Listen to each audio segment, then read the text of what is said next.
सभी साधकों को जय माँ महाकाली। आदेश आदेश। जय गुरु गोरखनाथ।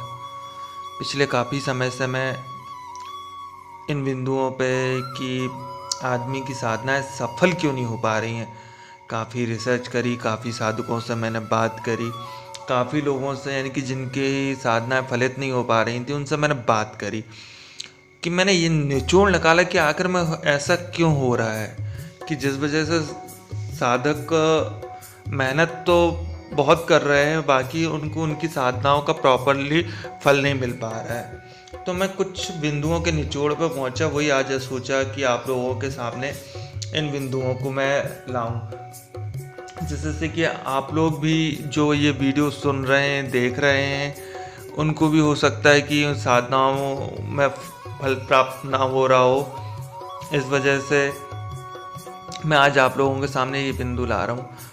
पहला बिंदु तो ये है कि आजकल यंत्र जो होते हैं उनमें ना धातु का कोई मायने होता है, ना उनका वेट, ना उनकी बनावट। बस किसी ने अगर यंत्र बताया तो भैया यंत्र बुलवा लो, उसको धारण कर लो या उसकी पूजन करना स्टार्ट कर लो, बस वो फल देना आपको स्टार्ट हो जाए, दूध देने वाली गाय बन जाए वो यंत्र।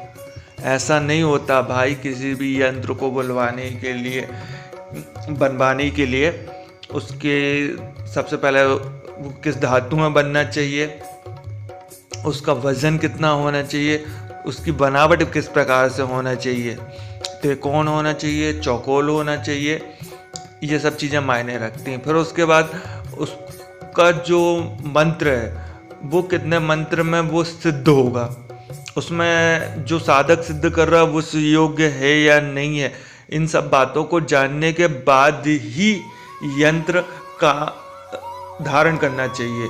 और यंत्र उसके बाद ही काम करता है, जब उसकी एक सीमा हो जाती है कि नहीं भाई अब इतने के बाद ये सिद्ध हो जाएगा, तो उसके बाद यंत्र धारण करना चाहिए या उसकी पूजन करना चाहिए।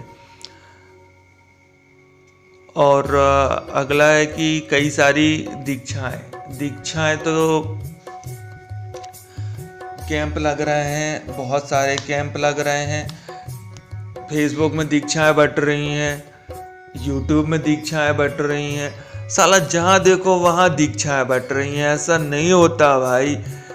जब तक आदमी उस पद को प्राप्त ना कर ले कि नहीं वो गुरु बनने योग्य है, उसमें काम, क्रोध, लोभ, मोह, इन चीज़ों का विकार नहीं है, उसने वो साधनाएं की हुई हैं, नहीं की हुई हैं, उसके अंदर आध्यात्मिक ऊर्जा कितनी है, ये सब चीज़ें देखने के बाद ही गुरु बनाना चाहिए।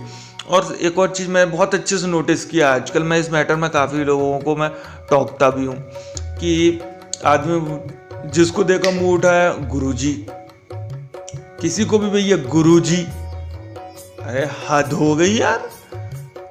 गुरुजी चाहे जिसको मुंह उठा के गुरुजी बोल रहा है, सूर्य पुराण के अनुसार अगर आप अयोग्य व्यक्ति को गुरुजी बोलते हो तो आपको भी उसका दोष लगता है।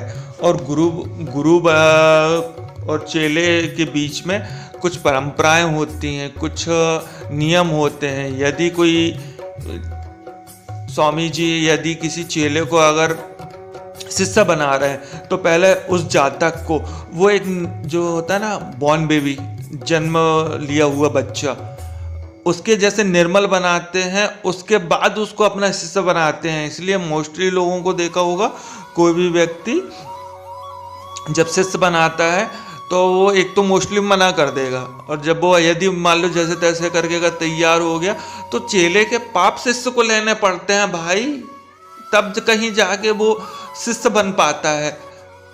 यदि गुरु अगर पाप कर्म में लिप्त हो तो उसका फल चेले को भोगना पड़ता है, और चेला यदि कोई पाप कर्म में लिप्त हो तो उसका फल गुरु को भोगना पड़ता है।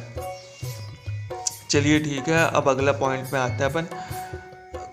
आदमी क्या करता है, साधना तो चलो भैया ठीक है स्टार्ट कर दिया उसने, अब उसमें भैया वो जमाने के पास जाएगा, जमाने के पास जाएगा, जमाने के तांत्रिक के पास जाएगा, गौगड़ के पास जाएगा, गुनिया के पास जाएगा, सबके पास जाएगा, मगर वो नहीं जाएगा तो अपने कुल देवी देवता पितरों इनके पास वो नहीं जाएगा। क्यों? क्योंकि वो उस टाइम में साधना के बल पे इतना हो जाएगा कि भैया वो उनको भूल ही जाता है।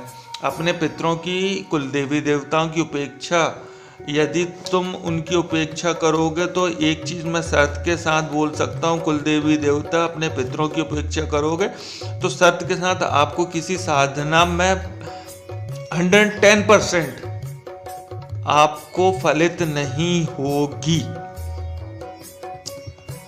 अब आदमी साधनाओं के समय में कुछ गलतियां भी करता है, जैसे कि आज जो आसन होगी वो किस कलर की होगी, बाजोट में बिछाने के लिए कपड़ा किस कलर का होगा, साधना में कितने माला मिनिमम करना चाहिए, और शॉर्ट टाइम सबसे ज़्यादा आजकल चल रहा है। शॉर्ट टाइम साधना, 11 दिन की साधना, बात खत्म। 11 दिन मैंने कर ली, 12वें दिन से मेरे को फल मिलना चाहिए। यदि नहीं मिल रहा है तो अरे साधना ऐसी है, साधना वैसी, ये है वो है, आदमी उसी को पचा। यहाँ तक अपनी वाइफ, अपनी माँ, अपनी बहन, यानी कि किसी को नहीं बताना सिवा अपने गुरु के अलावा। और अब अगले पॉइंट में आते हैं अपन कि आदमी ने चलो भाई जैसे तैसे करके यंत्र भी सही ढूंढ लिया, दीक्षा भी सही ले लिया, साधनाओं को समय, जो उनका समय है वो भी पूरा किया, साधनाओं में उसने जो हमेशा साधना के समय जब भी आप साधना करने बैठो एक बार इनको प्रणाम जरूर करो और इनसे आशीर्वाद लो। हे देव, हे देवी, हे पितृ भगवान, आप मेरी साधनाओं में मेरी सहायक हों। अब अगला छठा पॉइंट, आपको दर्शन यदि प्राप्त होते हैं, यदि कोई संकेत मिलते हैं आप जिस शक्ति की साधना कर रहे हैं, तो ये आपको किसी को नहीं बताना है। और से ही गुण आते हैं और संगत से ही गुण जाते हैं। कहने का मतलब ये है कि अगर आप इत्र बेचने के वाले के पास भी खड़े रहोगे तो आपके पास सुगंध ही आएगी। और कुछ मिथ काली जी के बारे में फैल रहे हैं कि काली साधना करेंगे तो माता माँ काली बहुत वो करेंगी, गुस्से